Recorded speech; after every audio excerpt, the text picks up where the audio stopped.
Next, let's give a warm FFL welcome to Evan McGuffey. Always get the best of me, the worst is yet to come. But at least we'll both be beautiful and stay forever young. This I know, this I know. She told me don't worry about it. She told me don't worry. What is the most mentally taxing activity that you can perform? Think about it, don't yell it, because I'd have like 1,000 people yelling at me right now. It's problem solving. Problem solving is going to take up the most mental bandwidth of your day. For example, what am I going to wear today?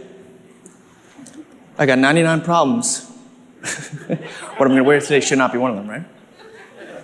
I wake up, I got 40 things I need to do today. I got 8 appointments. I don't want to think about what I'm going to wear.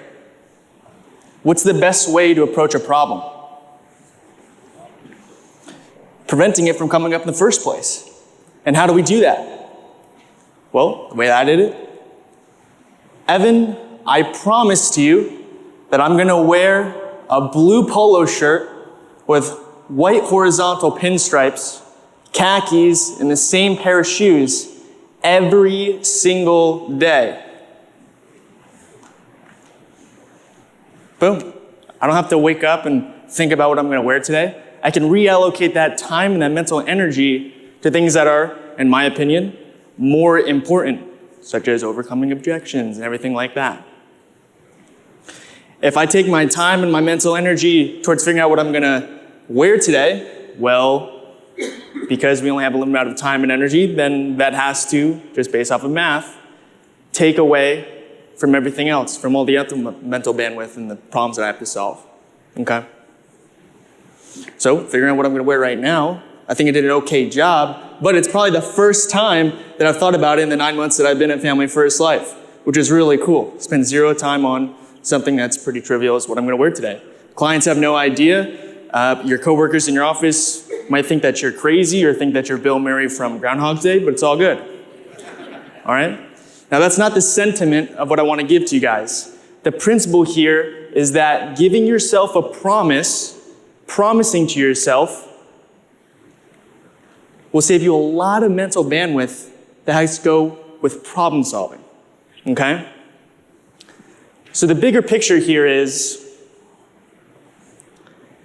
Evan, I promise you that I will give you the opportunity to win.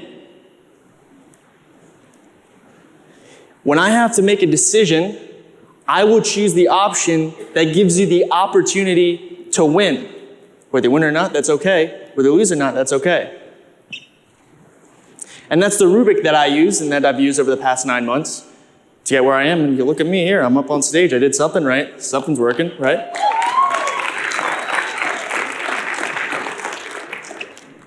So, 9 months ago, I started with Family First Life. Before this, I was running club crawls on the Strip. And this opportunity came to me, and I could decide whether I want to take it or not, and I chose to take it because it looked like I could win with it, and so far, so good. Before this, did I say I was running club crawls on the Strip? Yeah, okay. I was in Vegas. I was leading people from bar to bar, club to club, and completely different industry. This opportunity came to me, took it. Now, I had a couple limiting beliefs.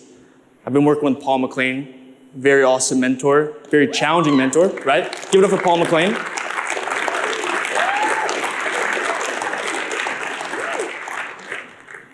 And he's put a lot of problems in front of me. I've had to solve them. For example, my dad told me 2 things throughout when I was growing up. One, son, if you're gonna have kids, get married before you do it. Pretty good. The other thing, no matter what you do not do insurance. Yeah, my dad's been in the industry for like 30 years. Wasn't successful at it. My mom was the breadwinner of the house. And so it makes sense that he didn't recommend it because it didn't work out for him because he didn't have an opportunity like this. It's cool. So I figured, hey, well, if I can't tell them this, they're probably going to reject me. I probably got to do 20K before I tell them and reaffirm that it's cool and it's all good.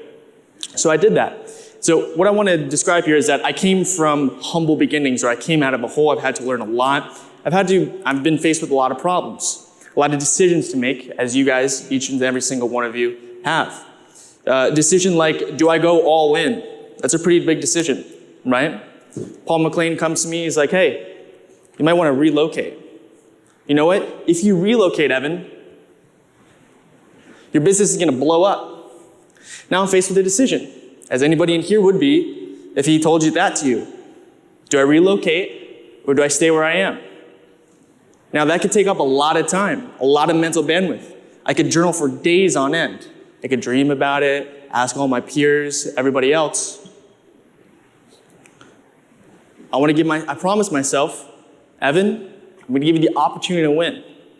It's not about if I win or not. It's about if I took the chance. It's okay if you take the leap and you don't find the landing, as long as you took the leap and you jumped as high and far as you could. So I could stay here, or I could give myself the opportunity to win. So I relocated. Hey, Evan, you need to hire a recruiter, get some staff. I could stay where I am. My win is integrity. What's my win?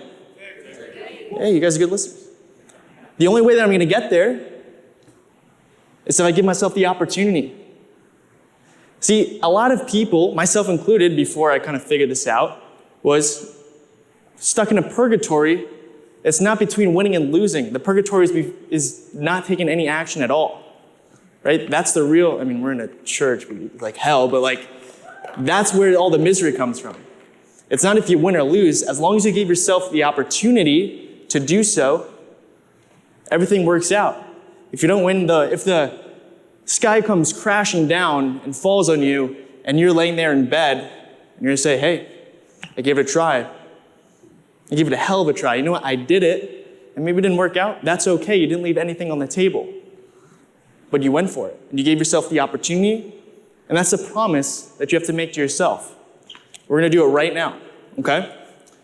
Repeat after me. I will give myself the opportunity to win. Why? Because you're worth it. Because I'm worth it. Because the families that we serve are worth it. Go hire a recruiter. Start posting on social media. Take the next step, Evan. Hey, go speak on stage. Now, it may not help me with an integrity deal, but it's going to allow me to win. It's going to allow me to expand in my comfort zone. Hey, hire a recruiter. Get an office.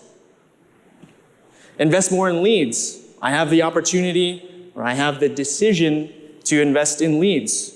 I could do $500, or let's just say $1,500, $2,000 a week in leads. Well, what's my win? He's got it. Must be your win too. My win's integrity. What's the only way I'm going to get there? Is she paying $30,000, $40,000 a month, and then building my team? So the only way that I'm going to get there is if I invest $1,500, $2,000 a week in leads. So when I'm faced on Monday or Sunday night with the decision, hey, what am I going to do as far as investment goes? The only opportunity that I have to win or lose is if I take it. So you take it. Hey, Evan, hire staff, fire staff. Okay, well, we're going to have to relocate. It's all good. It's all stepping stones. But in the past 9 months, I've done pretty well at FFL. I love the opportunity. I've grown a ton within this business. And as far as the challenges that are being faced now and what's moving forward, it's only the beginning. For many of you in this room, you guys are getting started. You guys are on your way. You guys are almost there. More and more challenges are going to be coming up to you. Problems that you're going to have to solve keep getting bigger and badder. And the reflection of you as a person is the questions that you're asking, the challenges that you're facing, the problems that you're solving. Have a rubric. Promise yourself something of meaning. Give yourself the opportunity to win. Thanks, guys.